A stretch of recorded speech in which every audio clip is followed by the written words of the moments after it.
Wake up, rise and shine. It's a brand new day with Mo and News. It's time to have your say. She's got the scoop, the stories, all the latest trends. Mo's got the news, let's hear it. My dear friends, from politics to showbiz, no story's too small. Mo covers it all. She's got the inside call, her voice so smooth, like honey in the summer sun. With Mo on the mic, you know the news is always fun. Mornings with Mo, the best newsy news in the world. With her style so classic and her stories unfurled, from morning till night, she's got us in the know. Turn on your radio, let Mo's newsy news flow.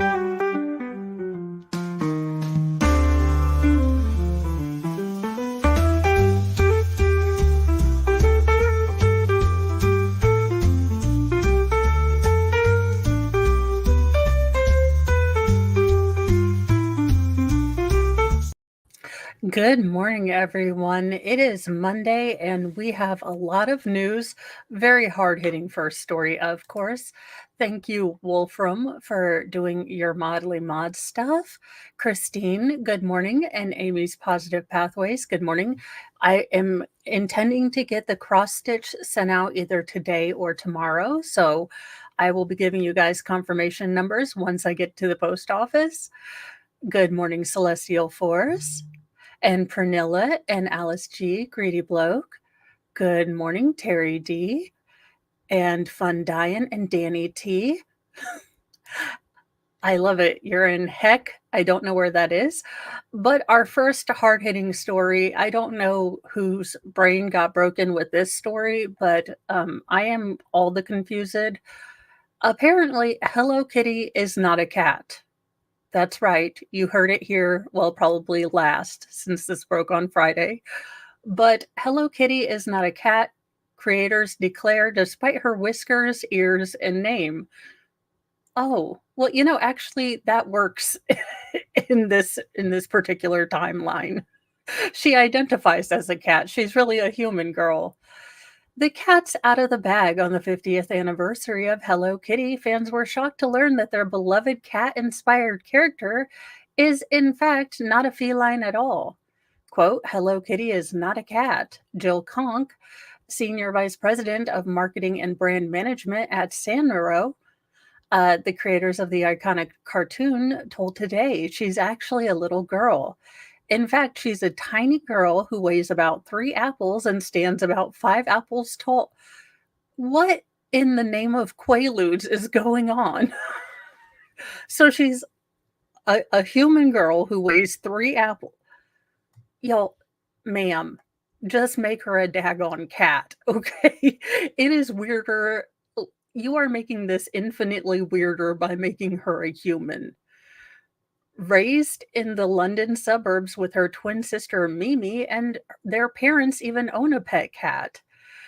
Thank you, Fraudit Wrangler, for the 5 memberships, and those went to Watchdog, Heidi Purse, Teas with Tea, Monty G, and Jenny.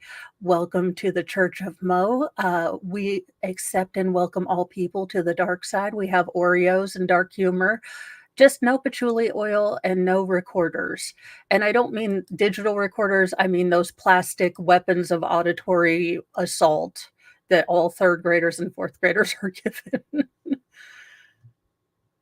So there we go. But fans of the widely celebrated character are not so convinced of this fact, while some were gobsmacked that Hello Kitty actually resides in the UK. She has cat ears and whiskers, one dismayed user wrote on TikTok.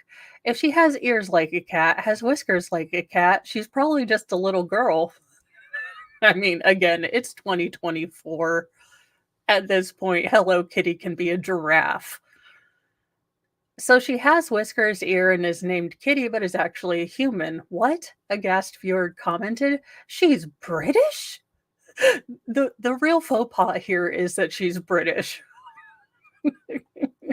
According to anthropologist and author Christine R. Yano, the Japanese and Japanese women were into Britain at the time of Hello Kitty's conception, she previously told the Los Angeles Times. They loved the idea of Britain. It represented the quintessential idealized childhood, almost like a white picket fence. So the biography was created exactly for the taste at the times. She explained, adding that Hello Kitty is in fact a little girl. Back in 2014 for the cartoon's 40th anniversary, Sanro very firmly corrected Yano with differentiating between Hello Kitty's identity as a little girl and her feline feature. Why are we having existential crisis over whether Hello Kitty is a child or not? Welcome to the real debate. Oh gosh, what inflection point of our time. Half a century after the creation of Hello Kitty, which launched in 1974, a slew of festivities are cropping up around the nation to celebrate this year, from a pop-up shop in NYC Nordstrom's flagship to an exclusive Van Leeuwen ice cream flavor, yummy berry white chocolate truffle ice cream, which sounds gross. Available for one day on National Ice Cream Day, which falls on July 21st. Dang it, you missed your human cat girl inspired ice cream flavor. An ambassador of friendship and kindness for the past 50 years, Hello Kitty has touched so many people globally, and we want to share our appreciation for her fans. Look, I was never really a fan of Hello Kitty. I like the really grumpy, either is it penguin or cat, the real grumpy kid. That's the one I like. Of course, I always liked Grumpy Bear and the Care Bears. Seemed to be the one that knew things that were going to happen. So there you go. Hello Kitty is actually a girl, and she lives in London, and she weighs 3 apples.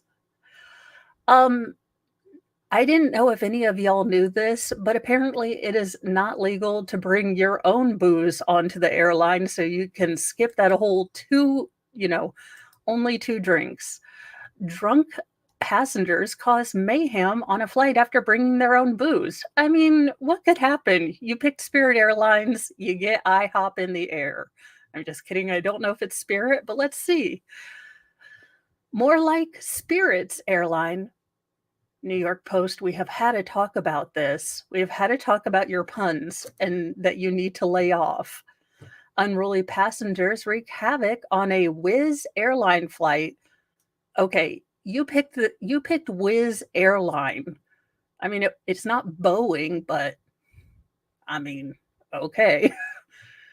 Getting drunk on their unruly passengers wreaked havoc on a Wizz airline flight after allegedly getting drunk on their own alcohol, as seen in a viral video taking off online. Quote, the individuals initially resisted cooperation with staff who are trying to do their job to protect the health and safety of other passengers.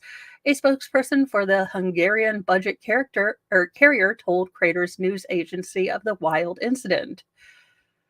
Well, look, don't trust the mom. If you really want to know things, do not trust a mom with a bunch of kids going into a movie theater with a giant purse. Maybe don't trust a bunch of kids going onto an airplane with a bunch of flasks.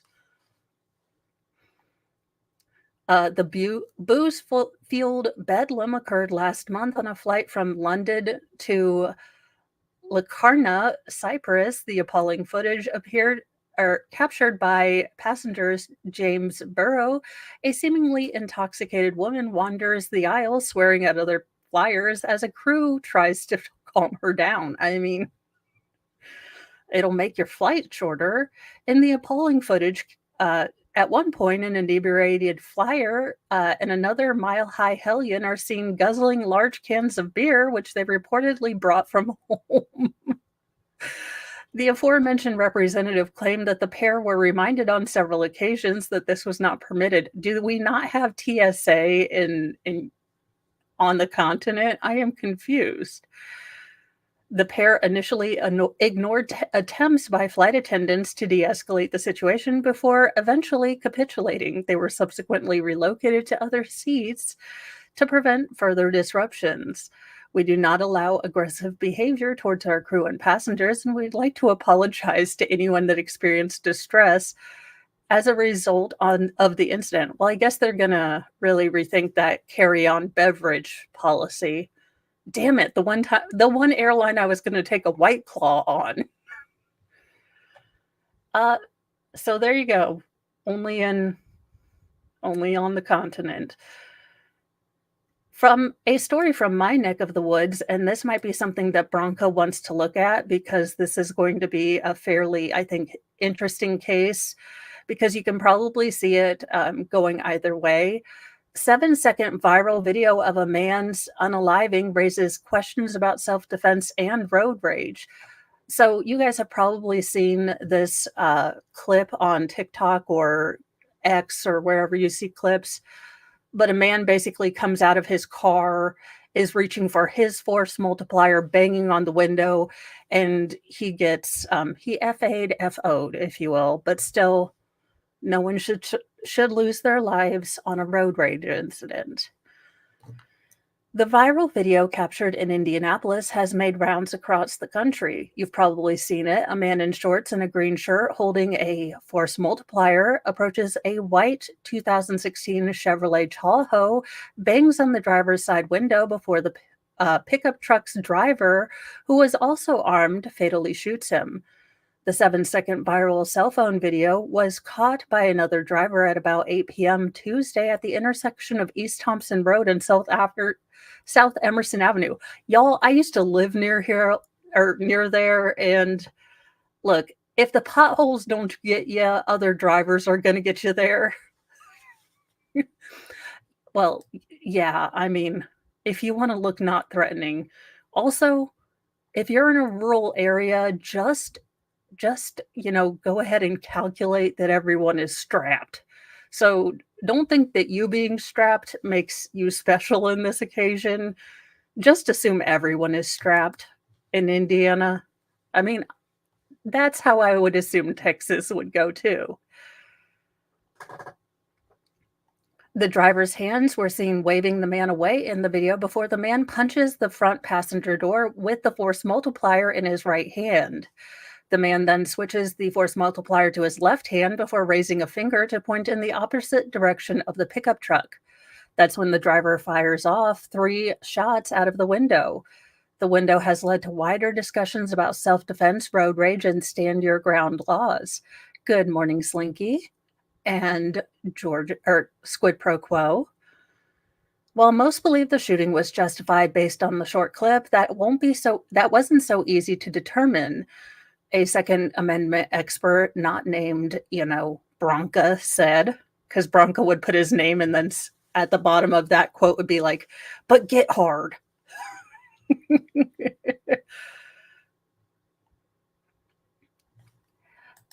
Unhung, it works either way. It really does. Good morning, Rolling Stone. Indiana's self-defense law says you can't claim self-defense if you're the initial aggressor. Well, how do you know that the guy coming to slam on the window wasn't a bad driver? That assumes facts not in evidence yet. Look at me being all Sarah Boone-like lawyer. So proud of me. So that's the question here. Who was the first one that did something? Did someone instigate? All of these reasons are open to interpretation. Relford, a gun, rights founder of a gun rights group, teaches classes focused on road rage. He deals with road rage cases frequently as an attorney, probably more often than you think. I have 6 to 8 cases pending right now. Hey, if you're a lawyer, lawyers need steady work. I'm sure that people making dumb choices keeps everyone in business in that profession. People get so incredibly angry at other drivers for very small reasons. You need to take a deep breath in these situations because the next thing you know, someone's pulling out a force multiplier. The driver of the Chevy pickup truck was questioned by police and released without being charged, but the investigation remains ongoing. I'm kind of there too. Oh no, fun die. This guy got drunk, made a hotel reservation, got a plane ticket, then woke up wondering what city he was in. It took me an hour to convince him where he was. I mean, look, tired 8 or 3 a.m. Mo has bought teal glitter light up roller skates. Nothing good happens at midnight or really cool things happen after midnight. There is no in between, so choose wisely. Indiana is among 45 states with some form of castle doctrine law allowing a person to use, ultimate force in certain situations. Relford believes it's unlikely charges will be filed because of Indiana's castle law doctrine, giving people the right to use deadly force to defend their home, but this also extends to their motor vehicle, or their land boat, if you will, if they are simply travelers. In this case, if the shooter felt threatened and feared for his life, they would have the right to shoot. Thank you for the super chat, Unhung Hero. To be fair, having driven I-65 several times, I can understand getting homicidal. Indiana drivers are built different, not in a good way. Well, no, we like you to guess when we're going to merge into things. Traffic turn signals are optional. The speed limit goes from 10 to 15 over the speed limit, unless you're on the freeway, and then there are no speed limits. And yes, pretty much that's, and at least we have finally figured out how to use roundabouts, because no one can understand four-way stops. So there you go. What I will say is that I think that this is going to be an interesting one. I don't know if Branca has done one of these. It's hard to keep up with everyone, so he might have already done a story on this, and I just haven't seen it yet. Let's see here. The unknown, Relford said, is what happened leading up to the video. A series of videos Relford received from another driver, initially in front of the two vehicles involved in the shooting, gives some insight into these moments. A blue sedan is seen pulling up in front of the pickup on Thompson Road, which is a single lane because of construction. And y'all, when I say this construction, our main artery highway from north to south has been under construction for 5 flippin' years. The major artery to get around my town, the highway, was completely shut down. And they didn't really give us reroutes. So one day I called Mr. Mo. I'm trying to get, middle daughter and her friend home from diving practice. And I was like, honey, we're starting a new life in Iowa. It's been great, but I don't know if I'm going to be able to get home without going to flippin' Illinois. So, as y'all know, me and directions are about like, ooh. So even the GPS was like, lady, we have no idea. We want you to go to the freeway, but it's no longer there. A blue sedan is seen pulling up in front of, Then you see in the video, it looks like the truck is tailgating him, Relford said. We don't know this, but if the guy is driving slow, he could be doing what we call brake checking people. That's when you purposely go slow as kind of I'll show them. Once the roadway opens into 2 lanes, the pickup and sedan are seen speeding side by side before they both pass the vehicle, recording them on the other side, with the sedan going into oncoming traffic lanes. This is normal Indiana driving. Off camera, you hear car horns honk, followed by 3, freedom seed shots and a woman's anguish screams. Why get out of the car? That's my question. And I'm sorry that this gentleman lost his life. I really am. I'm not glorifying this at any way. But why get out of the car? Why is it so deep? Just get to wherever you're going and let it go. I mean, look, I have never seen expending energy in dumb, petty fights, unless I'm down for a dumb, petty fight, but I digress.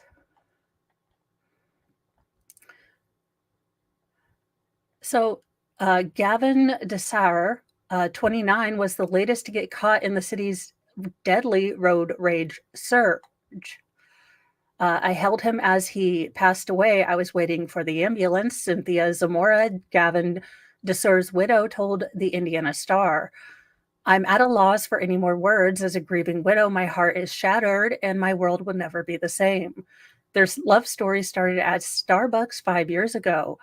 The newlywed couple had only gotten married 17 days before the shooting on June 29th. We were so in love and had many plans for the future, Vivienne Zamora said, like starting a family and enjoying our honeymoon, traveling all over the world. But a split second decision with a firearm changed all that. He did not deserve to die this way, Zamora said. His family and friends laid him to rest on Friday. Again, you have a beautiful wife, you have all of your future. Why get out of the car? I don't get it. I really don't. Indianapolis Metropolitan Police Officer Amanda Hibsman said that although the department does not track the city's road rage shootings, the big picture is to remain calm. We can all recall a time where we've made a mistake on the road. Give people grace and give people the benefit of the doubt. You shouldn't have to pay with your life because of that. I mean, have we all forgotten the very powerful, very instructive, and cathartic use of the middle finger? Although you can probably get popped for that too. Never mind. Do not use the middle finger. Lord knows. It's just, I don't get it. And the fact that we have to have a daggone infographic, think twice before you honk. Remain calm. It is critical you stay behind the wheel. Call 911 if you feel threatened by another driver and be ready to give a description of the other vehicle. Don't speed up and don't get just as angry as another driver. Take a different route if you're able to, or create distance from you and the other driver. I mean, it really is. It's the universal, sign that from all cultures and all religions. In a more warming story. Now, this TikTok will not have sound. I actually checked it before, but you guys can watch it.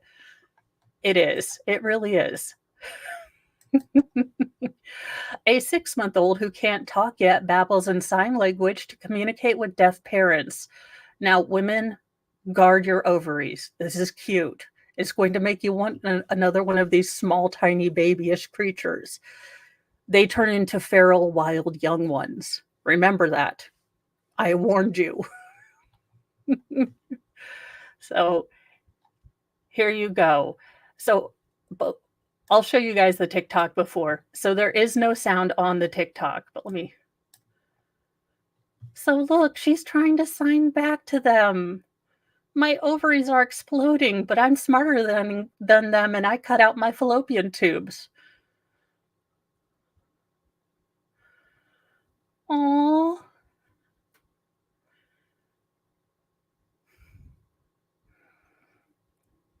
They're so cute.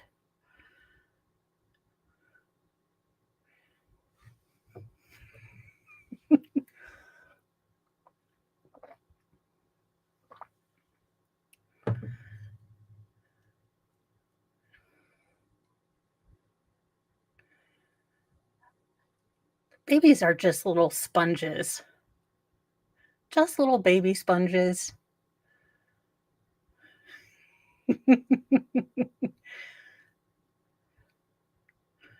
Aw.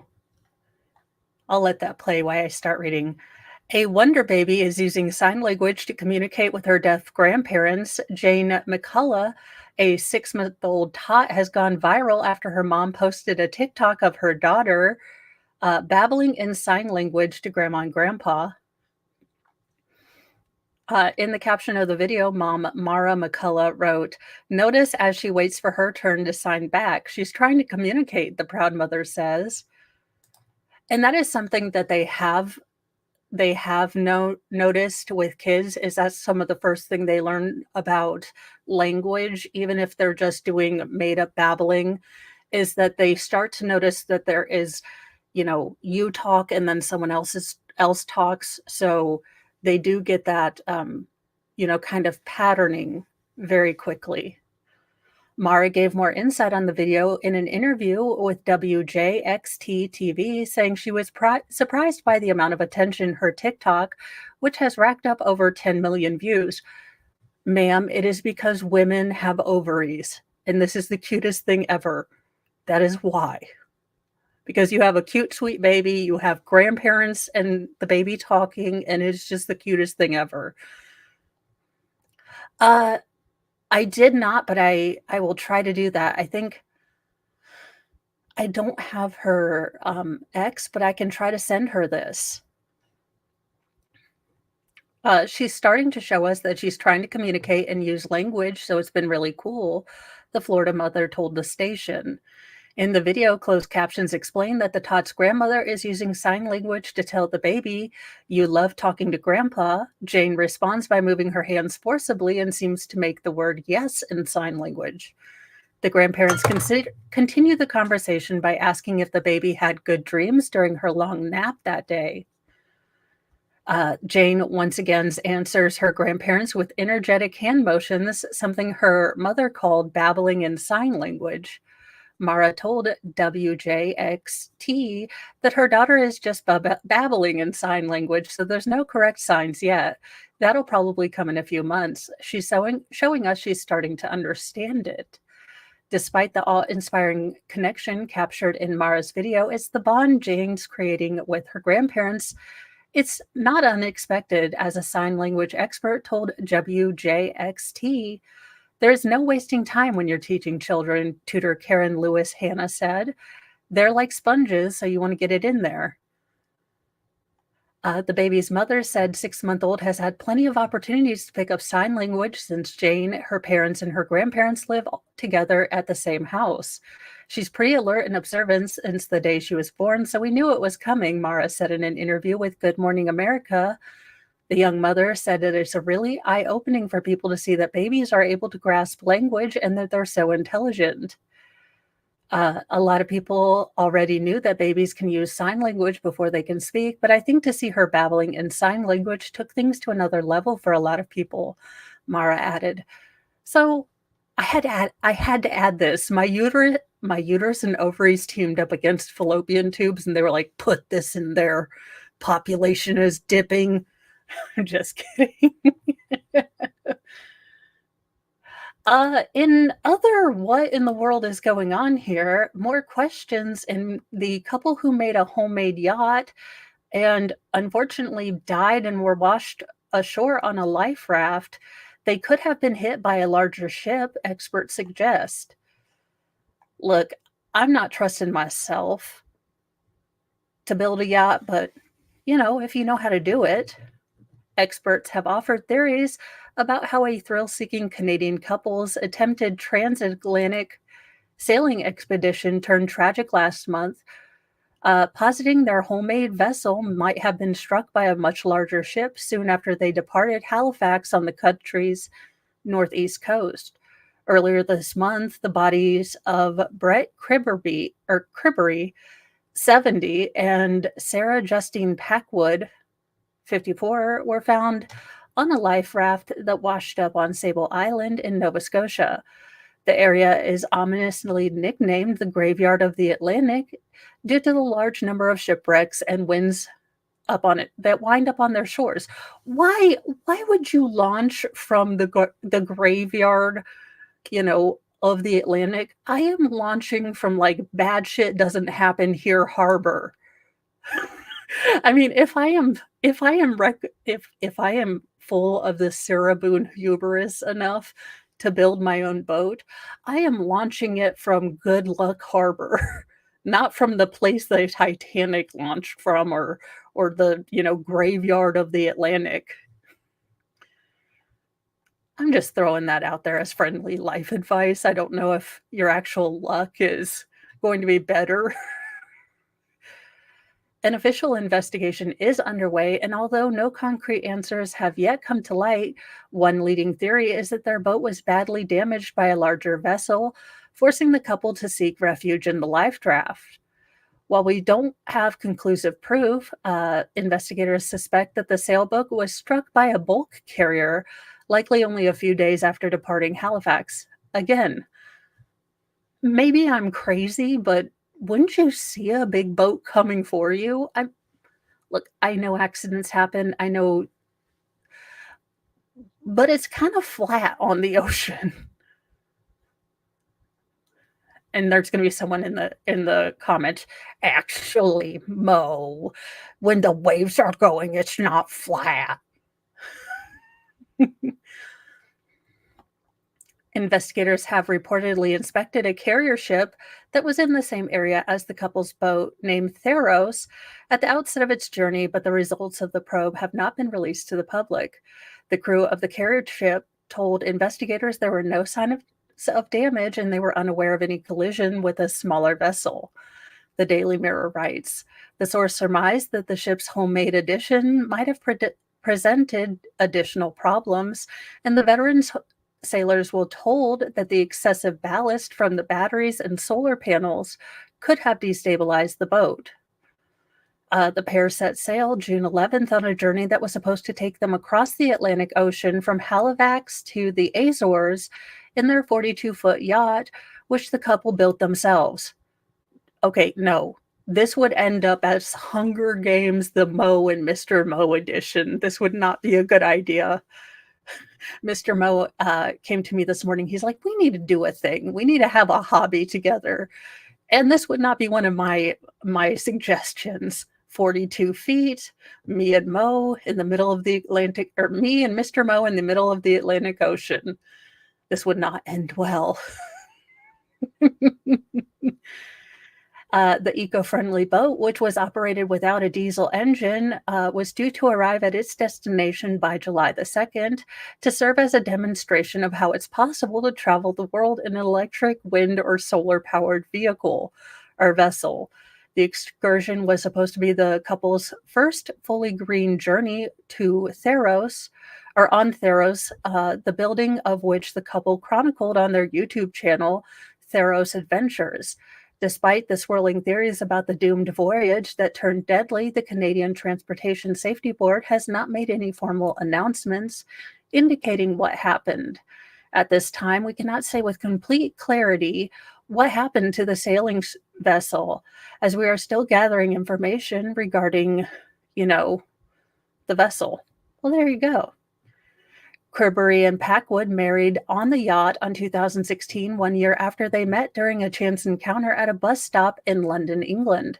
Packwood was preparing to donate a kidney to her sister when she met Cribbery, who was visiting from Canada. A heartwarming story that was at the center of the 2020 How We Met piece in The Guardian.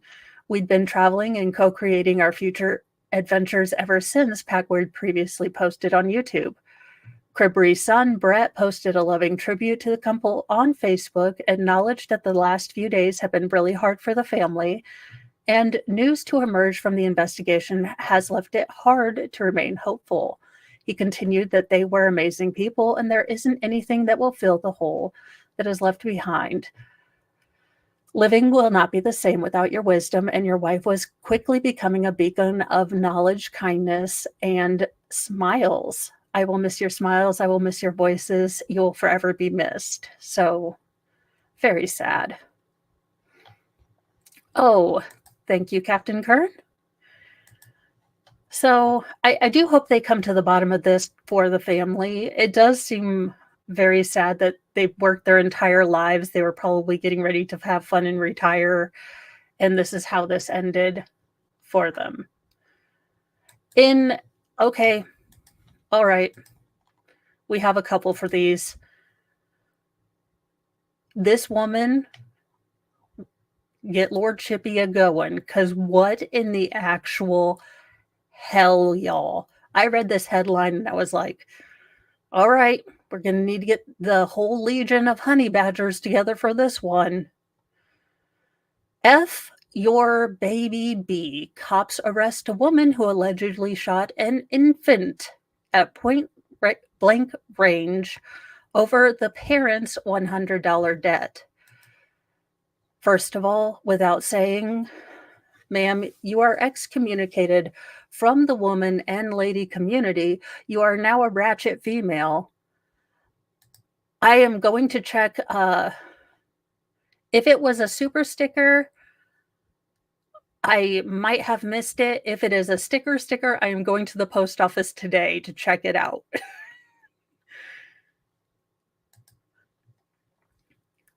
But you are now a ratchet female. We do not claim you. We do not know you. You do not go to school here. We will not acknowledge you, and you are not allowed to wear pink on Wednesdays. A Pennsylvania woman, no, let me edit that for you. A Pennsylvania garbage water human is behind bars after she allegedly pointed a force multiplier at a family and then shot their 7-month-old child, striking the boy in the leg while saying, F your baby B. Philadelphia police arrested 28-year-old Dominique Blips on an aggravated assault charge. Why is it not attempted murder? Why? I am confused. Local NBC affiliate WCAU reported cops released the horrifying surveillance video on YouTube before they arrested Blips in hope of catching the shooter. It shows the woman, later identified as Blips, walk up to the parents and fire 2 shots. The father runs away, leaving the mother and his baby in the stroller behind. Oh,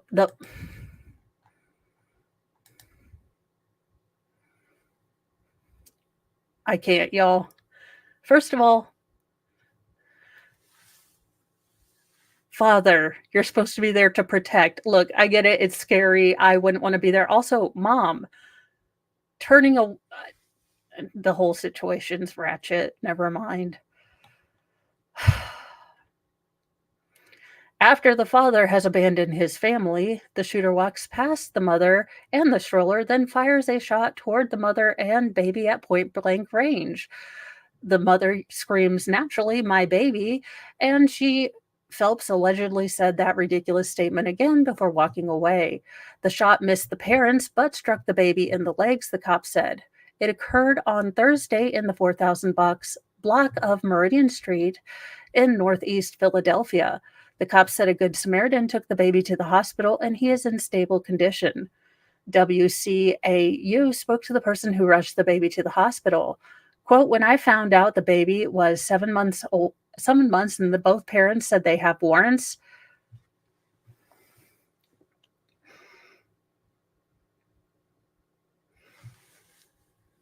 Okay. All right. So dad runs away. Mom wasn't going to call the cops for her injured baby because they both have papers out on them.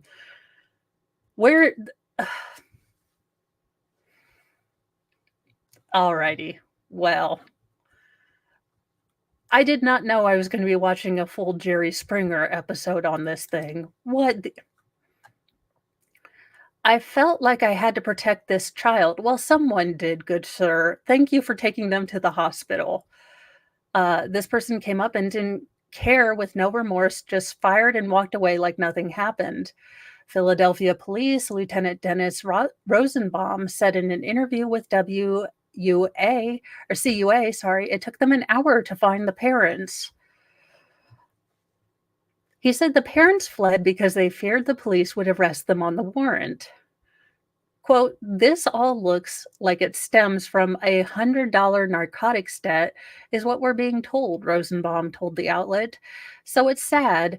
You see that video, she literally points the weapon at the mother of the baby, who is also a juvenile, and fire. Okay, so wait, we've got 2 15-year-olds over. All right, well, what in the Walmart rapture has reached a new level today? Giblets in heaven. I can't, y'all. Let's see here. Sad news, but it's not political, and y'all, it was hard to find non-political stories this morning. A young New York pilot living her dream passed away in a crash moments after releasing a set of skydivers. Why didn't it crash with us on it? I do not know.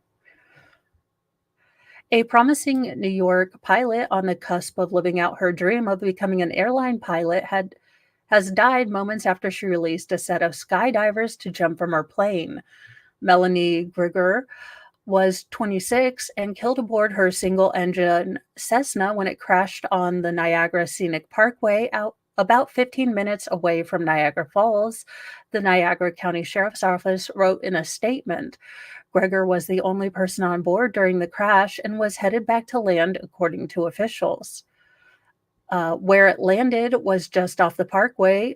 We look to the west near Fort Niagara. It's full of soccer players today, Niagara County Sheriff Michael Felicity said to WIVB Sunday. We're lucky where it landed, but it's an unfortunate incident. The cause of the fatal crash is under investigation. Georgia was working as a pilot for Skydive the Falls in Youngstown, New York, when she took up with a group of skydivers Saturday morning. Everything was great, Jeffrey Walker, who jumped out of the plane 30 minutes before it crashed. I mean, I find the irony that a plane full of people willing to jump out of it and condolences for this woman's family.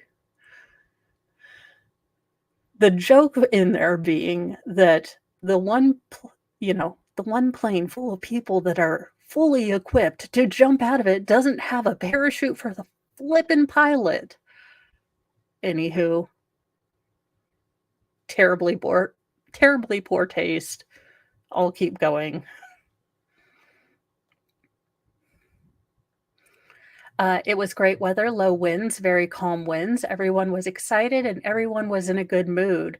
Walker said he didn't know what to expect since it was his first time skydiving, but shared that Gregor's confidence as a pilot and encouragement in the air calmed his nerves before jumping.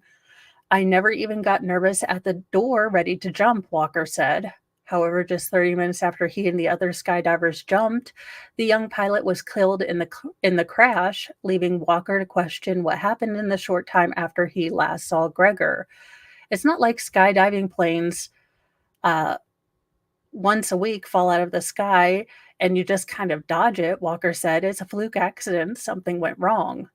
The tragedy has left him shaken that he could have been minutes away from dying if he had decided not to jump.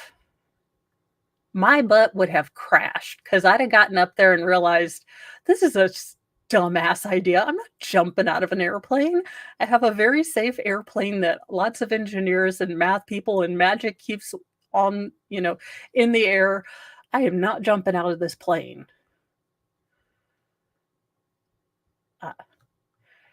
For some reason, God left me on the earth and I'm blessed to be around. It's just an eerie feeling that I was on that plane literally half an hour before it crashed. Why didn't it crash with us on it? Why didn't it crash with more people on it? It's surreal. Walker also said he gave the young pilot's prop for wanting to do what she was doing. I feel really bad for the business and the company she was working for because they're a great company, he said. I thought they did a great job training. In the wake of the tragedy, the young pilot's father released a heartbreaking statement on Facebook just hours after his daughter died doing what she loved. Friends and family, my life as I know it ended today. My beloved daughter, my best friend, and one of the two lights of my life passed away suddenly today. Melanie was a pilot on the cusp of realizing her dream to fly for the airlines.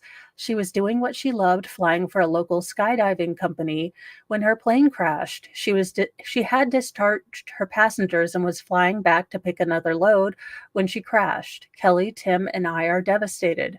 She was only 26. My life is much darker today, and will remain so for a long time. To my Tweety Pie, my girlie, my beloved, and my heart.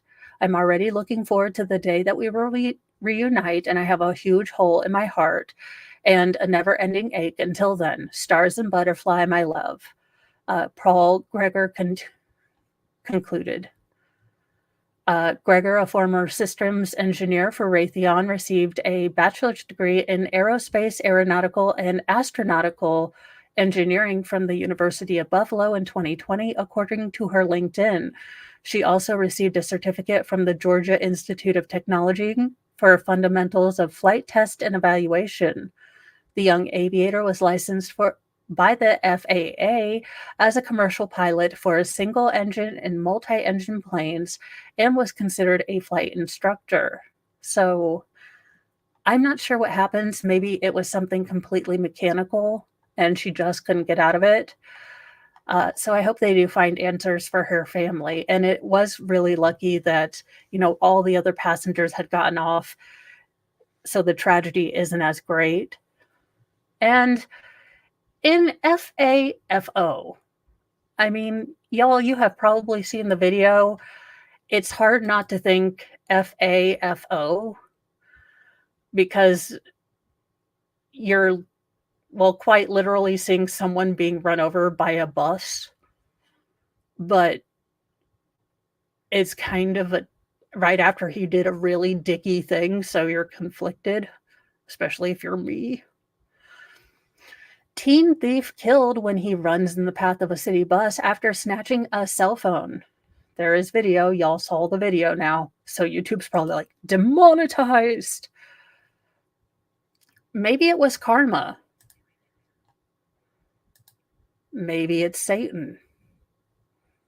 I mean, we can all throw it out there. Shocking surveillance video captured the moment a would-be teen thief snatched an unsuspecting bystander's cell phone and made a run for it, only to be stopped dead in his tracks by a bus. Now, y'all, I cannot tell you the amount of pissed off I'm going to be if this young gentleman's mother, now look, this mother is dealing with the fact that she has lost her baby, and I don't discount that. But if she goes after the bus people, like my baby was just trying to run away and they didn't have to run over him, I'm going to lose my ever living mind. No one deserves. He ran in front of a bus. He didn't look both ways. I don't know what you want me to feel. But if this mom comes out and tries to play he was the innocent Aladdin victim, a la actual justice warrior, I'm going to be a little irritated. The horrifying footage from Brazil posted online on Saturday shows a 17-year-old crook eyeballing a 71-year-old man who's talking on his phone on Sao Paulo street on the corner Friday sometime during the day. The teen then lunges and grabs the phone, dashes off, leaving the stunned victim in his tracks. But then the teen, wearing shorts, a black t-shirt, and a baseball cap, is pummeled by a city bus and dragged for several feet as he tried to run across the street. The grisly video is obscured to shield viewers from what obviously, happened to the thief. He was rushed to the local hospital where he was pronounced dead. Karma is real, one commenter wrote about the clip. Another quipped, I hope the old guy's phone didn't break. Colin Rugg, the co-founder of Trending Politics, who shared the footage online, wrote on the site that the teenager did not follow the golden rule. Don't steal and don't run and look both ways before crossing the street.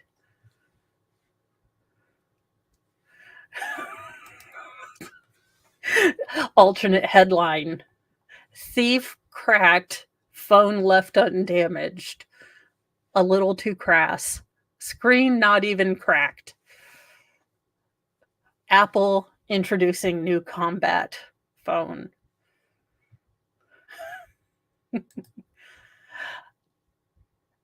And in our final story, Detroit's giant slide is back, but there will probably be fewer bruises this time.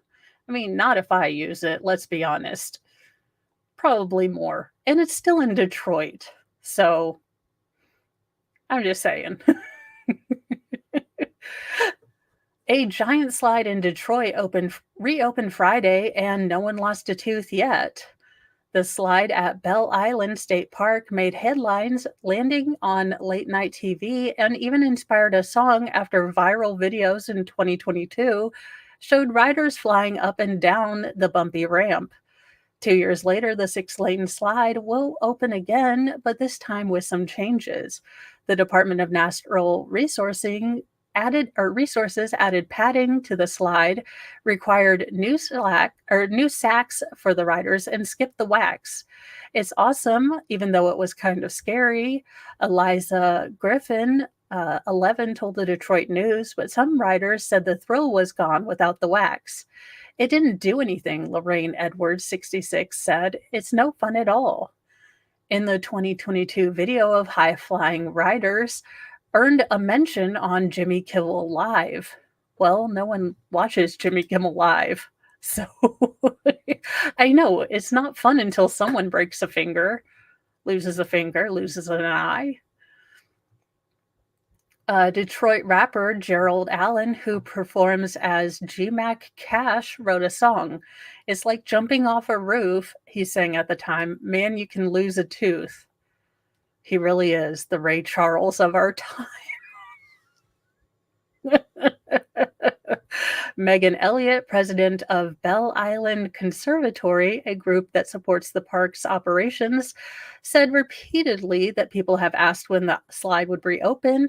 Well, it's a joy. It's reopened, but apparently it's no fun, so bring your own Pam spray. I mean, don't listen to me, but bring your own Wesson oil. We have all seen, not Tommy Boy. What's the David Spade movie where he was a child actor, but he never really had a childhood? So I can't remember. But anyway, Wesson oil on a slip and slide. If you know, you know. Have a great day, you guys. I'm going to work on some Newsy News AM nuggets, put a video out on Fluffy to Fit-ish, and then I might be starting another channel just because, the squirrels in my brain. But I might do a channel with a little bit more political stuff. So Politically Mo might be a channel. I'm more of a Lewis Blackian. I think they're both trying to hurt the regular everyday man, but might dip my toes into that. Don't know. It is a Monday. We all have, Dickie Roberts. There we go. I love that movie, but I love David Spade. So I hope you all have a wonderful morning, and I will see you guys here, there, and everywhere as I do little newsy nuggets and set up that new channel and all of the other things. It'll be all the fun, all the squirrels, and you're going to be here for it. Also, big thank you to everyone who stuck around on my stream when my computer decided to reboot during my birthday stream. First of all, current day Mo handled it with only a semi-heart attack and, potential hyperventilation instead of imminent hyperventilation. So that's good. But also, what amazing people I have that hang out, even when I'm not there to wait for my computer to come back to life. So thank you guys so much. Bye, you guys.